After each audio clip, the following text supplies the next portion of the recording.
Okay, welcome. Welcome to JetCon. Welcome to the Travel Agents Panel.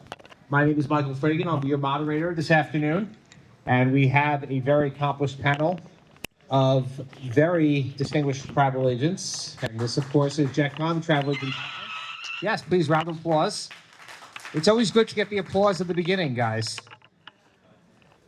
Okay, so first, just by way of introduction, I introduced myself, but I like starting from my extreme left.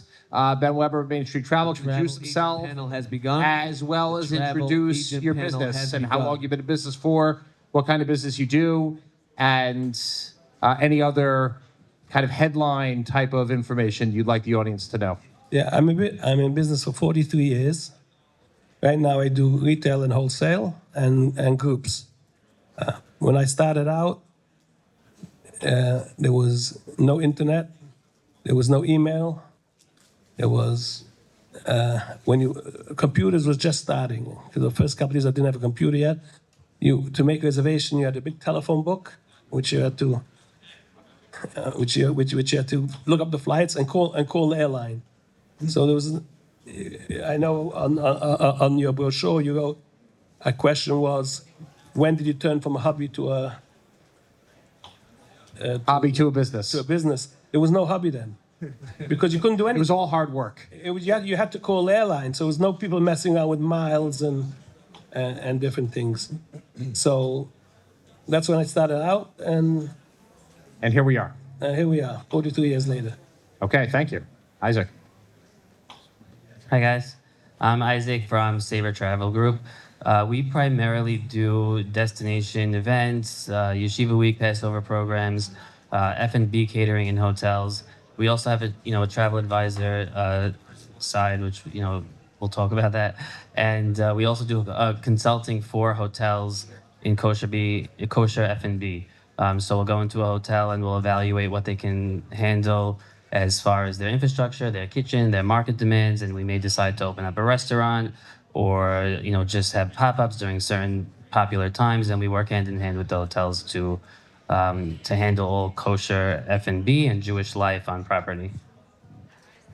Thank you. My name is Yankee Benish. I originally started with Benish Travel, and then we started off just as a regular retail agency. Slowly got into wholesale, and when I partnered, we rebranded as B&M Travel. I have a lot of my agents in the room, thank God. If you don't know me, then you definitely know my partner, Five-ish. And I'm glad, big honor to be here. Thank you. My name is Yoda Silverstein. I operate, I'm the CEO of Joy Travel as well as Travel Trade. Joy Travel is a more retail outlet handling all types of travel services from private charter down to economy, and our Travel Trade is a supplier, B2B, which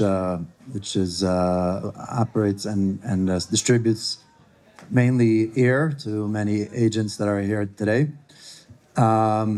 I've been in travel for over 25 years. I was born into the business. My father, of blessed memory, was a travel agent since the early 1980s. And I remember the day of paper ticketing and the red tickets up until, as we move today, to electronic ticketing, regular. A lot of the agents, the younger agents today, don't even associate with those paper tickets. But anyway, I grew up with it, and here we are today. So it's great to see there's a lot of young energy in the room. And when I started, just a short note, when I started travel, people asked me, why am I getting into this business? There's no future in it, but today JetCon has proved otherwise. So great to be here. Okay, that's a great point, and that's actually was going to be my first question, is that, on one side, we're talking about 43 years ago, we had to pick up the phone, we're talking about paper tickets, we're talking about all the changes that happen in disruption of technology and how it's particularly affected the travel business and all business. And yet, a lot of people in this room, as well as our panelists, have managed to thrive in this type of environment. And something that a lot of people might think of as a hobby, and that's the kind of the title and the theme, is really a business. So how do you stay ahead of that? How do you go ahead and stay ahead on the technology front and make sure that you are the vital middle person, the vital middleman in the travel economy? Anybody can jump in, and we'll try and get everybody. Well, first of all, there's no explanation. It's just from You're heaven. not going to share your secrets here. No. There's no explanation. I thought about 30 years ago when they stopped giving domestic commissions, I thought the business was doomed. I didn't dream it would continue for so long. And there's no real reason for it, but other than we do offer things that airlines don't know. People go online to buy tickets, and they get stuck. And then there's no one to help them. And we pride ourselves that we help the customers when people are stuck, when there's a war and people get stuck, we try our best. Obviously, when everything gets canceled and you have thousands of people calling, we can't help everyone first minute, but we try and help everyone. And when it's on a smaller scale, people get stuck, we help them, whereas when they buy it online and something happens, they're talking to the wall.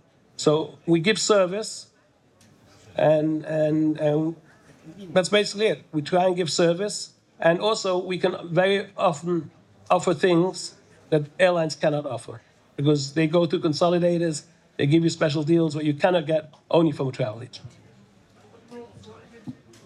So, from a hotel perspective, I think that there's still a gap that online doesn't give you, and just by continuing to be there for the clients and fill that gap, that alone, that alone is keeping it sustained. So, if the client books on Expedia, but he wants to request 2 double beds, or he's kosher, or he needs something very specific, it creates a lot of unease not knowing what to expect until you actually get to the check-in desk and not know what you're going to see, as opposed to actually speaking to a human that may have been to the property or had colleagues that have been to the property, to be able to deliver an on-hand experience. So I think that people have tried Expedia. I'm saying it's and the whole online network. I don't think that it's definitely a challenge. It's definitely something that agents are competing with. But at the same time, just continuing to be there and deliver the personalized service and to be able to give them the experience that you had, what you could recommend based on their needs. Sometimes you get an amenity and you get something tangible, of value from a certain property or from a certain destination. But I think that, also with the understanding that using a travel agent is not always going to incur a fee. There was this there's a large misconception. I mean, unless you're doing itineraries, that if you book a hotel with a travel agent, that you have to pay a travel agent fee or something like that. So I think there's a lot of education and culture in it, and word of mouth of, oh yeah, you want to go here, talk to that guy, he knows this place. I still think that element is very much alive. Thank you. So Ben and Isaac spoke really well about the difference in needing a travel advisor or agent for both air and hotel. And the question you're asking is actually a great question. And all the time people ask me what I'm doing for a living, and when I say travel, they're like, what do you need it for? There's the online. And I just laugh, and I'm like, I'm not if only you knew what I'm needed for. But it's good to look at things in context. I believe until COVID, meaning from, let's say, 2010, when tech started getting really good, 2015, a lot of agents were, the only thing they had to sell in was that they were, trying to get really good deals. And then once the world kind of shut down in March of 2020, and everyone was screwed, no one get refunds, and airlines were basically shutting down, the only way to do anything was with an agent. And people saw that ones who had agents, who worked with agents, were taken care of, and they knew who was flying. And then basically coming out of the coronavirus, the airlines had a massive, they cut costs like crazy, and they didn't rehire. I mean, they fired customer service staff and whatever. And the airlines realized they get away with just really bad customer service, meaning either forget about talking to a human, you just have a chat box, no option to even call. So people realize that the only way to go, meaning people who, are a little more savvy, realize the only way to go is the travel advisor. And just as things were getting back to normal, then, there was the Ukraine war, which was a massive thing. And then obviously bigger was the situation in Israel. People see that those people that have an agent are taken care of, and slowly people, I think the tide has turned in the past 6 years, meaning it's not, we didn't ask for these horrible events to happen in the world, but the point is that they made us really shine. And I mean, like, just to give an example, during the war in Israel in March, I was sitting at my Shabbos table and someone's like, "Oh, is it hard for you? Like, are you hurting now, Yankee?" And I'm like, to be honest, we're not making money, but I'm very proud that I'm able to show tremendous relevance, or like, meaning that we're able to build market share and for years to come based on these challenging circumstances. So yes, technology is an issue, but technology is only good when things work perfectly. So until 2020 things work perfectly, then people see that technology can never adapt for all the situations that are happening. So as long as we stay ahead of our curve and build our connections, which is obviously the biggest thing that we have, partner connections while we're all here together, then we could stay relevant no matter. There's nothing like, even now the new challenge is AI. Maybe we'll talk about it a little later, but the human element of taking care of people will never go away.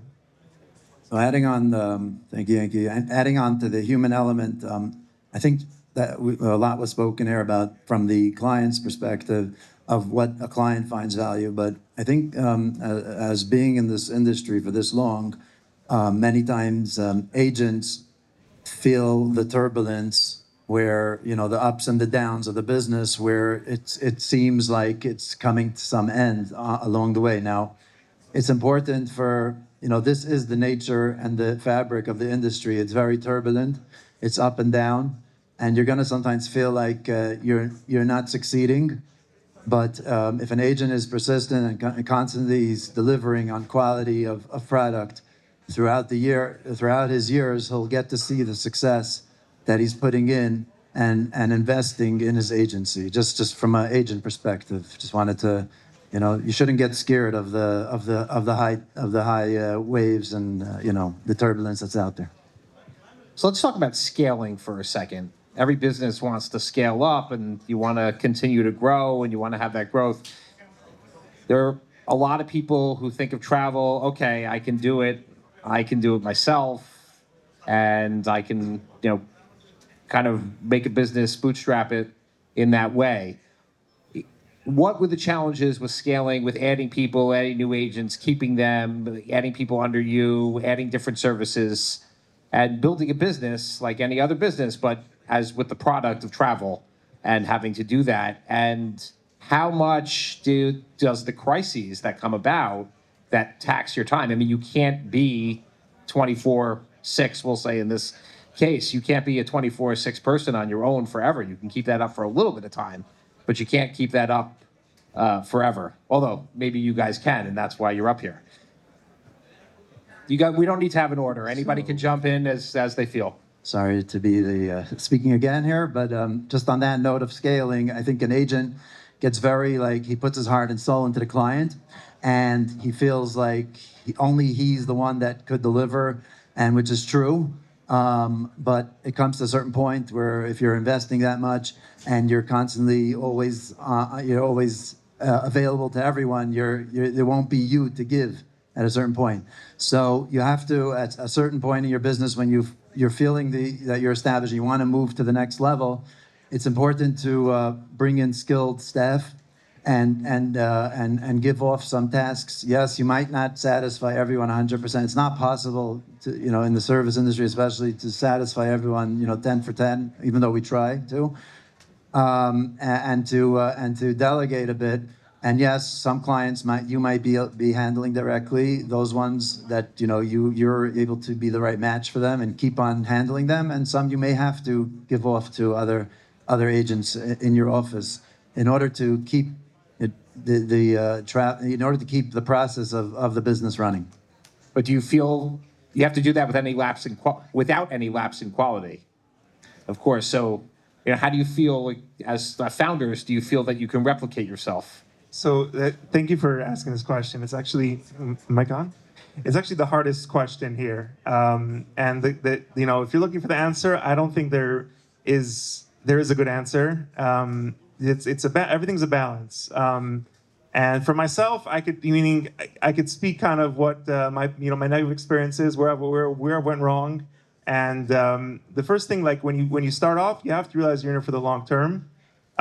So to choose, meaning not to make the business about yourself, so that when you hire, you could always you can always, it'll be within the brand and not, also not to over deliver, especially, set boundaries on terms of response times, meaning if I'm working at 11 p.m. and a retail client messages me then, I could be working, but I specifically not answer them at 11 p.m. I'll answer next morning at 10 a.m. because I don't want them to feel that they could meaning you could message me at 11 p.m. I tell everyone, don't feel bad, message me whenever you want because I'm gonna, I don't want you to forget to message me, then not message me, but I'm gonna also respond to you whenever I want. So as long as it's a two-way street, you shouldn't respond to people even if you're working. That they should know that you're not their only client. They have to set certain healthy boundaries. You want to be available for the clients, but you also want to leave room that someone could come in. You could hire an employee who's a 9-to-5er, and that your clients won't feel a huge downgrade in service. So like if someone's starting out, a big tip would be not to name the business after yourself. Make it a generic name. I guess that was a rookie mistake on your part. Yeah, that's what I'm saying. Like, so make it and also keep it professional. Don't go crazy with the. I mean, it's hard to say don't go crazy with the service, but keep it that someone else could eventually be something that's sustainable. If you go like Yuda said, if you give yourself 24/6, you're not gonna have anything left to give. Keep it sustainable. Do it only on a level that you won't get burnt out. That way you can keep going and you could scale. And I think scaling is the hardest thing in our industry because it's all about the advisor. And it's definitely a huge challenge. It's something that everyone needs to plan out how they're going to scale and make sure that they're working on a model that's scalable. So I think that scalability, I agree that scalability in this industry is very challenging. There are no opening hours, especially when a client's traveling. It could be through, multiple time zones. It could be Shabbos here, and it could, they could be finished. They could be flying, and it's really challenging. And I think that depending on where you position yourself in the market, you really have to do this constant evaluation of what your needs are, what your clients' needs are, where your strengths are, and what you can actually leave behind. Like for me, I learned that my clients like to talk to me about where they want to go because, I understand their lifestyles and what they're looking for, but I don't necessarily need to be the point person while they're traveling, making the booking. They want my recommendations and they want my direction, but after that I could, kind of leave it alone. But I think that it really depends on you, what your goals are, who your client is, at the time, and what they need. And it's a moving part all the time. I think that needle's always changing.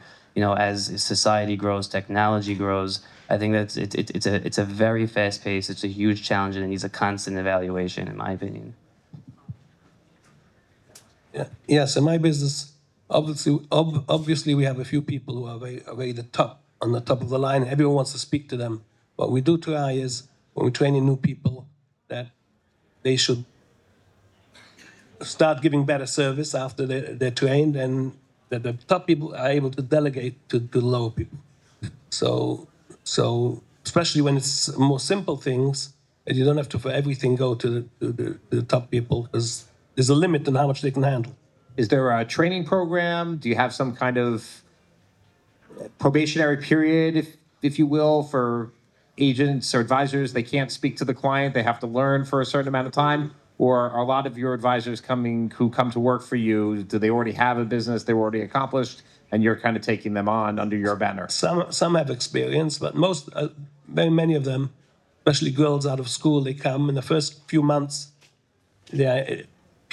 My agents are helping them till they're ready to take calls themselves, and then when they're ready, they take the more simple calls, and they work their way up. And some of them are after two years, they're on the top level already. Okay, I want to kind of pivot from general to kosher travel and the challenges that you guys see with regard to the kosher travel. And I think it's pretty amazing here how many hotels and other service vendors are here trying to target that niche market, but in the end, it's a niche market. Where do we see that going? Do we see that being to what degree are you focused on kosher specifically and a full package of kosher services and amenities, or is it just for most people travel? I want to go somewhere, and let's leave Israel aside specifically because obviously that's a full on kosher destination, but other places, I just want to go somewhere, I'll take care of everything myself, and you just get me there and set me up, or is it the full suite and package of kosher amenities that come along? You know, set me up with the minions, set me up with food, set me up with a tour, etc. We see of late that the kosher travel, the kosher traveler, and the options are growing on the hotel side, and also the demand is growing from the client side as well, where clients do want a full package, and we are integrating that slowly as time moves on. Something different than the way I saw, say 10, 15 years ago, the way people used to travel. So definitely, and the hotels are being more accommodating, as you see a lot of from the vendors here today, to work with to the best they can to accommodate the kosher travelers. So it's definitely a growing trend that we're seeing of late. So I think this is more of a conversation that was last year about the growing kosher market, but it's incredible how, it used to be acceptable having frozen meals from the freezer, and now it's like if you don't have fresh kosher every day, then if the breakfast was made the night before, then then you're already second tier.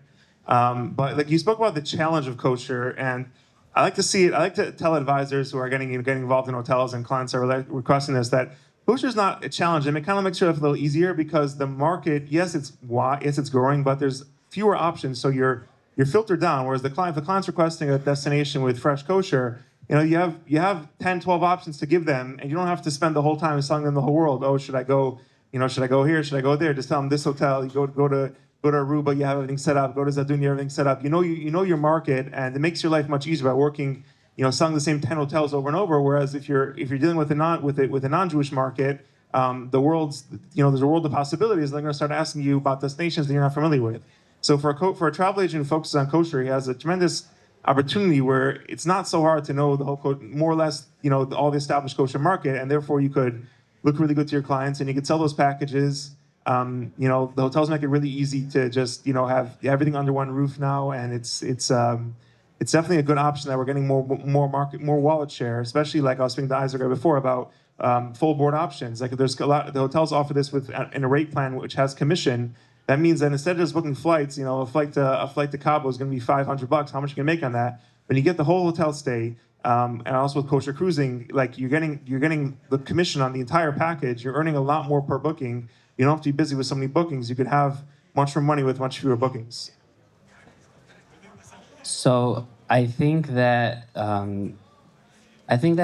lot is going to also depend on the destination. What I would like to see happen. I mean, in the Caribbean and in Mexico, we're seeing a lot more options that have full meal options where you can go stay at the hotel, eat breakfast, lunch, dinner, snacks, all coming out of a fresh kosher kitchen delivered to your table, your room, your balcony, the beach, wherever it may be. But I think that pushing beyond the resort life.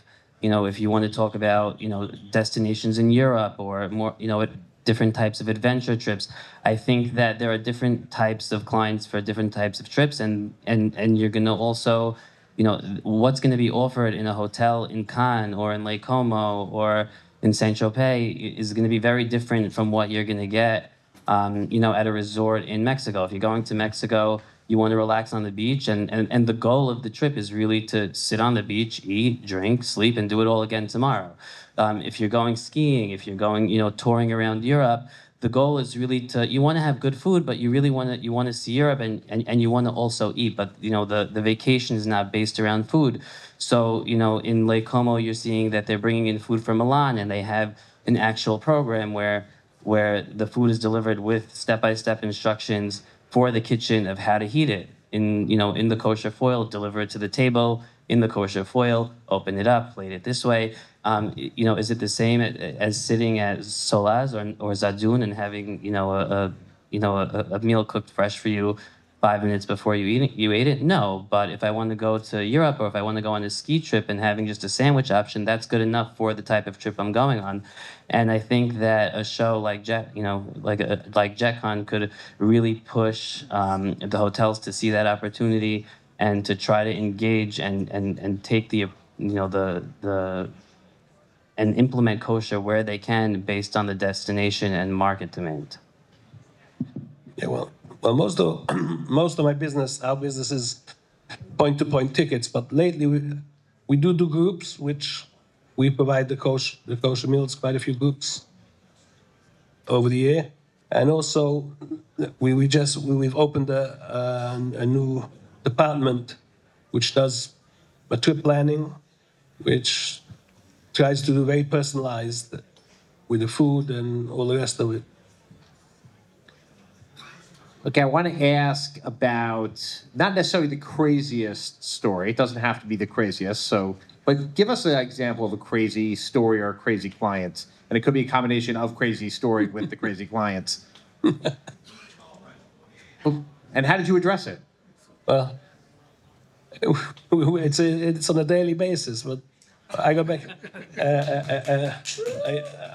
years ago. I figured everybody would have that story. So. Years ago, somebody came home from the airport with somebody else's suitcase, and they called me up and said, "Tell the airline to come pick it up for me." I said, "Wait a minute, you took it?" "No, they should have let me take it."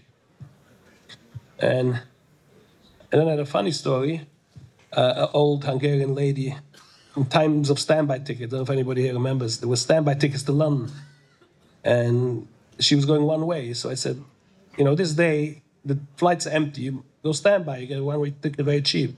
So she kept calling me back every few minutes. "I'm an old lady. I can't stand the whole way." And she was stories. How did you convince her to get on the plane? I don't know. It was difficult. She called maybe 10 times. But then we have it's always, whatever happens, it's a travel agent's fault. No, they come late to the airport, it's a travel agent's fault. Whatever happens, it's always a travel agent's fault. We're trying to encourage people to get into the business, not discourage them. You asked for stories. That is true. Anyone else want to offer? I mean, it's not necessarily always crazy, but sometimes you get requests that are startling, and you don't really know how to respond. We started an event once. It was check-in day. We had about 500 people checking in, and one of the clients came over to me and said, "I really don't like the wind direction and the positioning of the sun to my room." And there's 500 people checking in, and the bell staff is crazy. The luggage is flying around the hotel, and I'm like, you have a lot of things going through your mind, and then you have to respond quickly, and you don't want to make the guy feel like a psychopath. You have to respect that. Listen, he's spending money. He came on this event, and if I can make it better, I'm going to do it. And you have to kind of catch yourself and realize that there are things that are very important to people that may not be important to you and that may sound crazy. But this guy, if I kept him in that room, he's going to walk on his terrace every morning and feel the wind coming in the wrong direction and be pissed about it, What kind of room did you give him? It was a plunge pool room. It was a regular plunge pool room, It was on, he didn't like the position of it. He wanted to be a little further down. The wind goes this way in the morning, the sun comes, So you're looking for crazy failures or crazy successes, or any? I'm looking for a crazy story and how you fixed it. So you can. yeah. We'll let the audience determine whether it was a success or failure. It's I guess anyone it sounds like a great question. And everyone sitting on the stage and everyone on the floor knows in our industry, crazy is normal. So it's we don't even it doesn't stand out as crazy anymore. There's just such a big variety of situations that could happen. I mean. But the point is, kind of what Isaac was saying, you have to realize that every person that's coming to you has, they're spending money by you, and you have to a lot of times put them in reality. The previous panel about hotels, my partner Five is in the room. He tells me he has a good cherry picker. If someone's high up, he takes them down a bit. He knows how to put someone back in the reality. When they call, I want to go to Israel for Shavuos in business class. My budget is whatever, 3,000-4,000. You're okay, I get you an economy seat then. But you have to just know how to not let clients kind of not get to you, but you have to know how to be respectful, how to manage expectations, and how not to. A lot of the requests are crazy. The good thing is to start off, by understanding what the client's coming for, his budget, and if you can deal with it. A lot of times, also kind of drawing back to where you had this earlier about the hotel discussion is, and also Ben said about everything being the travel agent's fault is. And then when I first started off, I was always the kind of the travel agent advisor always trying to get the best deal at the vendors, always trying to get them to give you the cheapest room and give you the best upgrade. And at a certain point, there's a maturity which you realize that the hotels are your partners, and you're not trying, and you want, and the clients are come and go. So if the client screws up in the hotel, and the client tells you, this hotel's horrible, get me a full refund, get me a free night stay, and I kind of it's important to speak to the hotel before, kind of telling the client you'll deal with it, obviously, but speak to the hotel, your partners there, and hear what their side is. Yeah, the client, started throwing food on the walls. He's crazy. He's out of line. We don't want him here. And then you realize that to the partner, you don't want to be, and this applies to airlines as well. You don't want, because a lot of people call us at the airport. Hey, a client says the airline's refusing to check me in. I say, well, what time did you get there? Oh, I was here. It was traffic. I call the airline. Eliana's here, and she's like, yeah, they gave him 55 minutes before flight to Israel without an ETA, without the ESTA. Don't expect us to put us on the plane. And I go back and I'm like, you're right. I tell the client, sorry, you're right. I'm not going to harass my partners to do crazy stuff for clients and then look bad to the partners. So the partners trust the advisors, and you want to be good. You want to look good to your partners. You want to show that you have a filter, you have a grip on your clients, and you don't allow their craziness to interrupt the operations of the partners' operations.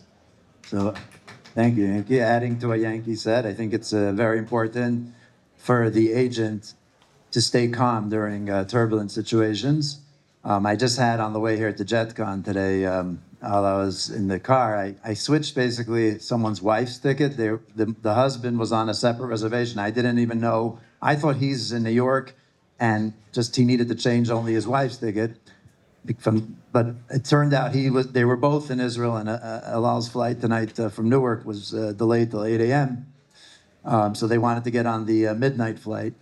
And I left the house only changing his wife's ticket and not his, which I found out in the car.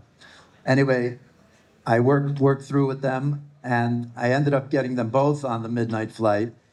And what they complimented me was how calm I was in the situation. I was able to not, be overly ecstatic, excited, or whatever, or add stress to the client's perspective. I think that's a very important. It's something for us agents to, keep our feet on the ground. We're constantly going through turbulent situations, whether it's weather, delays, cancellations, etc. Yeah, wars.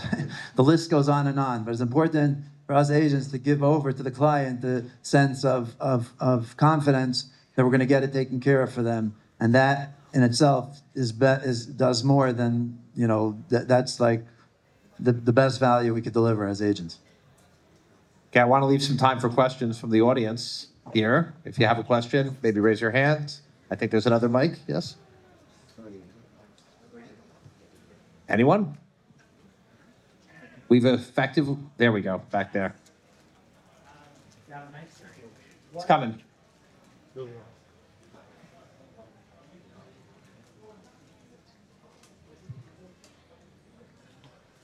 Hello? Yeah. What do we do? Because I'm sure all of us get it, but me personally, sometimes I get a client that asks probably the 10th time asking a different travel question, and probably 1 out of every 10 times he asks, he actually book. So you don't want to lose him as technically, I don't know, I'm not sure how much of a client he is, but you want to have a good name. You don't want to just shoo him off, and it could be a booking, but at the same time, you put so much time into this guy, and only 1 out of 10 times he actually books. How's the proper way to respond by giving a professional sense, and at the same time not wasting too much of your time? And Or the guy who wants the business class ticket for $3,000. So that's It's important as an agent to respond back to a client the way the client is asking of you. So yes, give him the response, but he shouldn't be the top on your list to keep on responding every time he's asking, and he should be your first response. You have to delegate your time properly to allocate to the more valuable client first, and respectfully also answer and respond to that client as well, but at the speed of the way he's reflecting to you. In the bigger company, I would suggest if you see that's happening too much, you give them to the newer agents, less experience. They can gain experience from talking to him without making sales. That's good work, but you don't want your new hires to get burnt out too fast. Yossi, I think it's a great question, but it also really depends on a case-to-case basis. If someone asks like 2, 3 times for something and doesn't book, then I'll definitely tell them. And the next time they reach out, like, listen, you got to be upfront. I think you'll burn out yourself if you don't communicate well with your clients or your wannabe clients. And just important to be as upfront as possible and say, listen, I'm not. If you're looking for good pricing, like, someone asks, I want to go to Israel. I'm flexible in the summer. I'll be like, listen, I can only help you. I mean, depends who you are. Me personally, I answer them. If you know your dates, I can help you. If you don't know your dates, look online, try to find out what's the cheapest time to go, then come back to me with dates. If someone's asking like 5, 10, 7 times and only booking 1 out of the 10, then you have to figure out what makes them book. What do they book? What do they not book? And try to ask them, are you just asking for pricing, or do you actually want to go, or are you only going? And if I ask them, they say I want to go if it's a good price. I go, what's your budget? So they say $1,200. I say it's not possible to go to Israel this summer. I don't know. Just be upfront instead of looking each date if it's cheap or whatever. You have to kind of be general with them and just get a good idea to filter them out pretty quickly.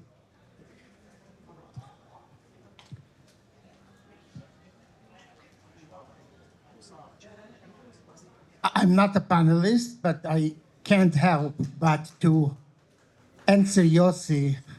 We don't sell tickets because we don't own tickets. We don't sell hotels because we don't own hotels. We sell our time. And a guy which is asking 10 times information and buying once, we simply can't afford him. We are not in the business of losing money. As far as the question before, what's the craziest thing ever happened?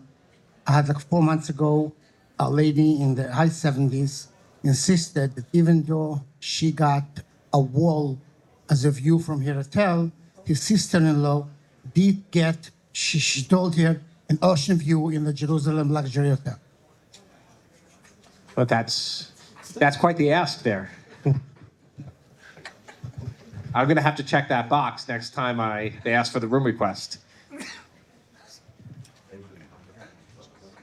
When you ask someone, what's your budget, no one knows the answer. Is there any guidance to eliciting what their budget is in a reasonable way? I mean, someone like, that's a good question. That's a good point, because a lot of times people say they want something, and this applies, I think, even more to hotels, because hotels, there's more variation, and it's there's hotels for $300 a night or $3,000, whereas for airlines, if the cabin there's not that much variation.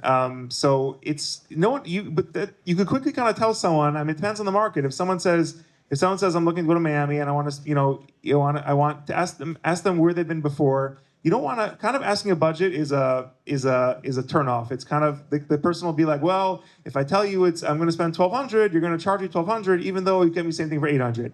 So you kind of, it depends if they're a new client, existing client. But if it's a new client, the best way to feel them out is ask them where they've stayed before and where they enjoyed. If they say, I've stayed at the Grand Beach in Miami and I loved it. Okay, so think a similar thing, whatever destination you're going for. If someone says, I stayed at the Holiday Inn on the water. Okay, you got to know what you're dealing with before you start investing time. If someone says, I usually, I love Four Seasons. They love Four Seasons. So you just you kind of feel them out without actually asking the hard questions. And then it depends on your markets. Like, if certain, like airfare in the summer, I mean, El Al has pretty much certain fares. Flights are sold out. You can work on getting them, but that it's not going to cost under $1,800, $1,900. So if someone says, I don't see tickets online, I call you, what can you get me? You could just be honest with them that it's not going to, the ticket, if the seats are going to be this amount, does that work for you? If yes, yes. If no, no. Yeah, I think that you covered pretty much everything. But yeah, asking them questions like where they've been before, if they've been in all-inclusives, you can kind of tell if they, want a package price and pay for food separately. Just engaging in conversation and really just trying to gauge it. But I completely agree not to, straight out ask what's your budget, because then they feel that if they give you a certain number, they may be limiting themselves to something. They may not get all of the options, but trying to gauge where they went before, or even making a suggestion. What about this place? They may say, oh, that's too expensive. So just, engaging in conversation, I think, is the best way.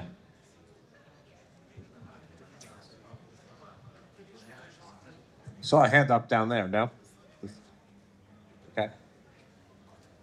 I guess not. Okay, so I think we have a couple more minutes, so I just had one thing that I held in reserve.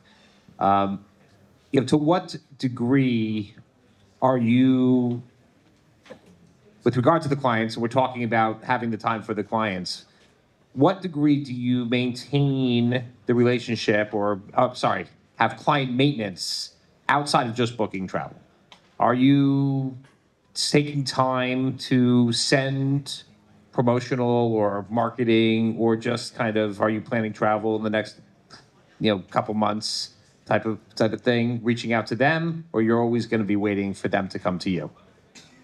I personally engage the clients outside of booking their travel, sending them things for their birthdays, anniversaries, or personalize their stays in hotels. I mean, that's what, I'll have a surprise for them in their room when they'll come. I'll send them something to their house, Purim, Shalach Manus, and engaging the client that way. Obviously, these are clients that I'm dealing on a more of a higher tier, for example. I mean, as far as that type of marketing. I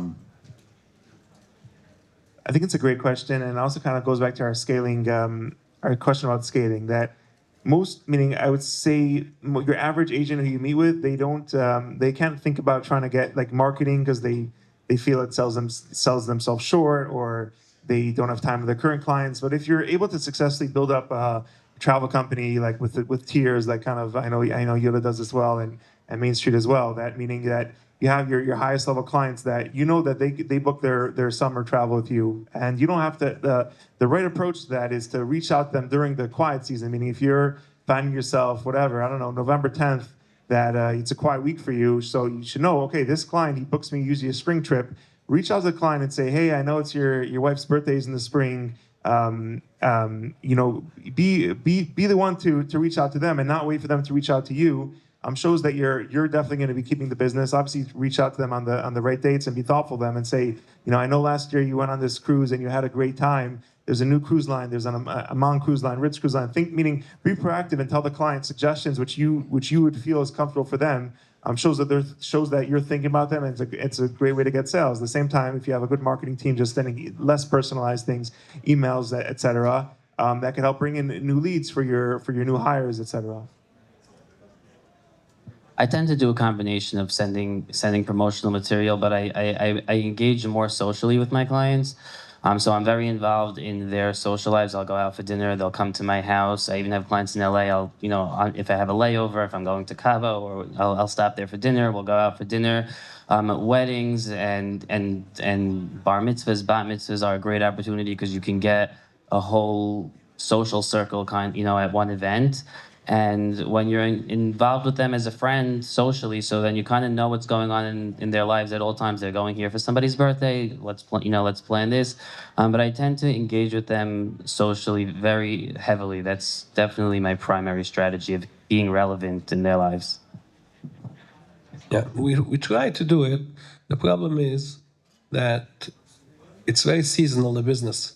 Because at times when we're selling tickets, sometimes it goes crazy and you don't have a second time to engage in these things. On the other hand, when it gets quiet, people are not traveling. So it's almost a waste of time to send them things. But it's not so we're trying to do it. Okay, great. Well, thank you very much to the panelists. Thank you to Jack Kahn, and thank you to the audience.